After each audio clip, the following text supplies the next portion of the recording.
Welcome to the deep dive.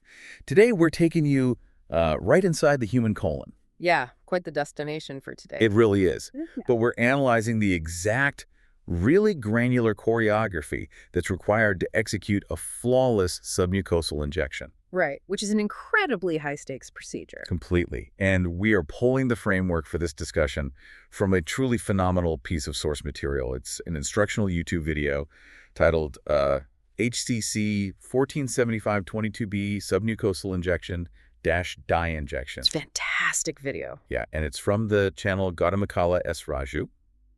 Okay, let's unpack this. To really grasp the stakes of the techniques in this video, I want you to imagine you have this incredibly delicate sticker. Okay, I'm picturing it. And this sticker is adhered really tightly to a single sheet of wet tissue paper.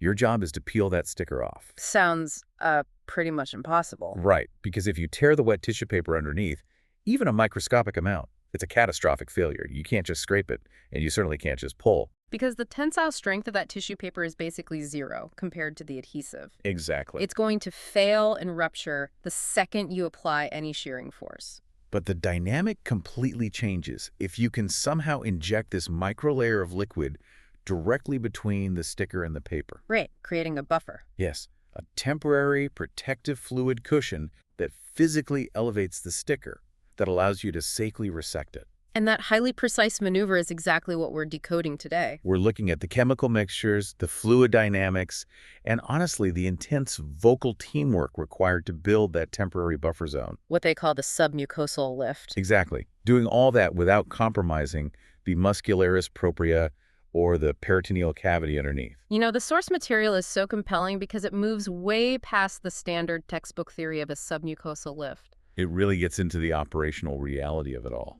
Yeah, we are watching an expert endoscopist break down the granular physics of creating this fluid cushion. And the crazy part is it actually starts long before the scope even enters the lumen. Right. It starts in the prep room. Exactly. It begins with the formulation of the contrast agent itself, because when you're looking at mucosal tissue through an endoscope, it's largely a monochromatic landscape. It all looks exactly the same. Right. So you need a blueprint to distinguish the tissue planes, which means you need a dye. The video highlights two primary dye options for this: methylene blue and indigo carmine. And the distinction he draws between how these two chemicals interact with the cellular structures is just critical for a prolonged procedure. Because methylene blue is an absorptive stain. Right, which presents a really significant functional problem. An absorptive stain actively permeates the cells. It essentially bonds to the tissue architecture itself. Exactly. And if you're performing a complex endoscopic resection, you really need your contrast to clearly define the margins and the depth of that submucosal plane. Right. You need to see the layers. But if your dye sinks in and permanently stains the entire cellular structure, you lose the very visual distinction you were trying to create in the first place. You essentially turn the entire operative field into this monolithic blue canvas. Yeah, which is not helpful at all. But indigo carmine acts completely differently. It's non-absorptive. Meaning it just sort of sits on top. Basically, yeah. It pools in the crevices and coats the surface, but it doesn't actually permeate the cell walls. Oh, wow. So it provides this topographic overlay. It highlights the architectural distortion of the lesion and the subtle variations in the mucosa, but without fundamentally altering the canvas beneath it. It gives the endoscopist the freedom to continually reevaluate the topography. Exactly. If you need to shift your angle or flush the area, that non-absorptive dye allows for that flexibility. You aren't visually locked in by a permanent stain. I do have to challenge the source's logic on the next step, though. Oh. Well, the video acknowledges that plenty of medical supply companies manufacture ready-made, pre-mixed submucosal injection solutions. Right, you can just buy it off the shelf. Yeah. But the doctor advocates for manually mixing the solution in the prep room. And, in a high-stakes surgical environment, standardizing equipment generally reduces errors. That's the conventional wisdom, yeah. Relying on a pre-mixed, FDA-approved dye solution just seems infinitely safer than having a tech physically mix a custom batch on the fly.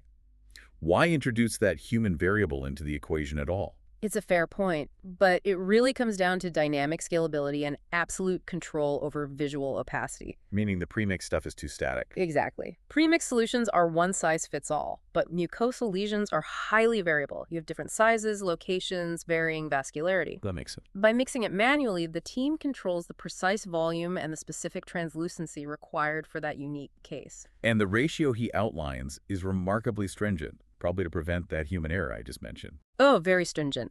It's one standard 10 cc syringe of sterile saline mixed with exactly 1 drop of indigo carmine. Just 1 drop. Yeah. And the target result is a very specific hue he refers to as Carolina blue. Like a crisp light blue? Yeah. But the video doesn't just leave it at a color description. There's a functional physical test to confirm the concentration is actually viable. The syringe test. Right. The doctor has to be able to hold that syringe up to the light and clearly read the volumetric numbers printed on the plastic barrel straight through the blue fluid. That visibility test is the entire key to the mixture because the fluid cushion has to be translucent. What happens if it's too dark? Like if someone accidentally added 2 or 3 drops instead of 1? If the mixture is too opaque, the endoscopist won't be able to see the microvasculature running through the submucosal space once it's injected. Oh, they'd be operating completely blind. Exactly. You'd be unable to identify and coagulate feeding vessels before they start bleeding. But conversely, if it's too faint, you lose the topographic contrast that necessitated the dye in the first place. Right. It's a Goldilocks situation. This Carolina blue translucency ensures the fluid acts as a clear window that still highlights the architectural margins. And the source notes how this precise ratio scales linearly, right? Depending on what the operation needs. Yeah, so a 10 cc syringe might be totally fine for elevating a discrete, say, 10 millimeter lesion. But if you're dealing with a massive 40 millimeter lateral spreading tumor, the fluid dynamics completely change. A lesion of that size requires continuous fluid replenishment. The saline rapidly dissipates into the surrounding tissue and actually leaks out as you cut. so swapping out those tiny 10 cc syringes continuously would just break the rhythm. It breaks the rhythm and, crucially, it introduces air into the line every time you swap. So instead, the team scales that exact same ratio up to a 100 milliliter bag of saline. Injected with 10 drops of dye. Exactly. Maintaining that perfect Carolina blue opacity while providing the massive volume needed for a long dissection. Okay, so you have meticulously formulated this Carolina blue solution. You've guaranteed perfect visualization of the tissue planes. Hopefully, yes. But that visibility is entirely negated if the delivery system itself obscures the view. Or worse, compromises the thermal physics of the lift. This is such a critical part of the video. Right, which brings us to the preparation of the injection catheter itself. You have to eradicate every microscopic bubble of air before the needle ever touches the mucosa. The priming sequence is an absolute non-negotiable step. Walk us through it. The video dictates pointing the syringe nozzle upward, plunging to clear the trapped air within the barrel, attaching the catheter, priming it externally, and then critically priming it a final time once the catheter is extended inside the lumen. The mechanical reason for that seems obvious. If you don't prime the line, the initial injection forces whatever is sitting in the catheter into the tissue first. And if that happens to be ambient air, You get what the video calls a gas bleb under the mucosa instead of a fluid cushion. which is basically a useless bubble. But the consequence of a gas bleb isn't just about pore lift, right? Mm. Like it fundamentally alters the thermal properties of the resection space. Yes. This is where understanding the physics of the equipment is just paramount. The submucosal fluid cushion doesn't merely provide physical, spatial separation between the lesion and the muscle underneath. It's not just a spacer. Exactly. It acts as a massive thermal heat sink. When the endoscopist applies the electrified cautery snare to cut the tissue, that fluid absorbs and dissipates the thermal energy. Preventing it from arsing downward into the muscle. Right. But a pocket of injected air has virtually zero thermal mass. So it might physically elevate the tissue. But it cannot absorb the heat from the electrosurgical unit.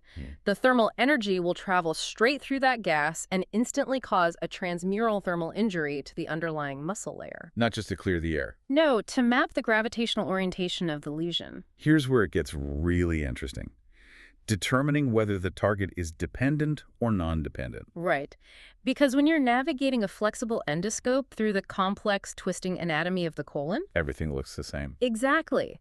The camera feed often distorts your spatial orientation.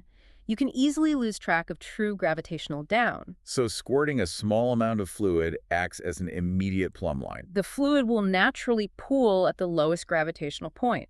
So if your target lesion is sitting right in that exact pool, You have a dependent lesion. yes, gravity is working against you. And the stakes of operating on a dependent lesion are incredibly high due to the fluid dynamics of an interprocedural bleed. It's a nightmare scenario. If you begin resecting a dependent lesion and you inadvertently sever a small vessel, The resulting blood won't flow away from your operative field. no, it will immediately pool directly into the resection base. The bleeding vessel submerses itself entirely under a dark, opaque pool of blood. So you can't see what you're doing. You cannot apply a coagulation grasper or deploy a hemostatic clip if you cannot visualize the source of the bleeding. It turns a manageable complication into an uncontrolled situation instantly. Totally. That simple preliminary flush of Carolina blue fluid provides a critical diagnostic map. It allows the endoscopist to recognize the gravity issue and physically reposition the patient. Or alter their torque on the scope to rotate the lesion into a non-dependent position before they ever make a single cut. It's such an elegant demonstration of using a standard mechanical step like just priming a line to gather crucial geometric data about the operative environment. It really is. And once that environment is mapped and optimized, the team initiates the actual injection sequence. Which is governed by 3 strict operational rules. Rule number 1, the needle must be unsheathed from the catheter before it makes contact with the tissue. Right. You do not press the catheter tip against the mucosa and then extend the needle. Why is that so important? Because you need absolute visual confirmation of the needle's trajectory and length. If you extend the needle while it's under tension against the tissue wall. It could spring forward. Exactly. The sudden release of mechanical force can drive the needle significantly deeper than intended. You could bypass the submucosal space entirely. Ah. Unsheathing it first allows for a deliberate, measured puncture. Yes. Okay, so once that deliberate puncture is made, we move to rule number 2, which dictates the actual fluid delivery method. The assistant controlling the syringe does not apply continuous pressure. No, they don't just push the plunger down. The source explicitly states the assistant must use a tap, tap, tap motion on the plunger. Why the tapping? We have to consider the rheology of the fluid entering this incredibly tight anatomical space.